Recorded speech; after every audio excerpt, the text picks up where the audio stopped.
Siguro nga talaga na-invento yung eyeglasses na pwedeng outdoor at pwedeng indoor. Tapos, eto pa, pina-upgrade pa nila ng sobra-sobra. Pwede na siya sa indoor at pwede pa siya sa outdoor. Tapos, photochromic na, anti-rag pa. O, di ba, Beb?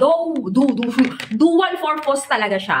Ang kagandahan, may magandang lagayan, kaya safe na hindi basta-basta magagasgas yung eyeglasses mo. Tapos, may papanyo effect na kasama pa yan. Ang kagandahan dito, mga pangga ko, pwede mo siyang gamitin outdoor o pwede mo siyang gamitin indoor. Ito yan, mga pebs. Pakita ko sa inyo kung paano, ha. Kasi normally naman, ayan o. Oh, itatapat mo lang yung kunyari, ito yung araw, sikat ng araw. Tapos makikita mo na talaga siyang photochromic yan. Ayan, nagi-green. Oh, anti-rad na, photochromic pa. Dual purpose, o di ba? Protection mo sa mata pag nasa labas ka. Sikat ng araw, protection sa mata pag nasa labas ka. Tapos, protection din dito. Pag babad ka sa gadget, babad ka sa laptop, o gamitin mo maghapon, magdamag, no worries na. Anti-rad na to, anti-rad na. Good na good.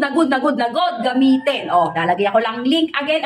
Maglalagay ako ng link pag bet mo yung ganitong klaseng sunglasses, eyeglasses, dual purpose, photochromic, anti-rad. Check mo na.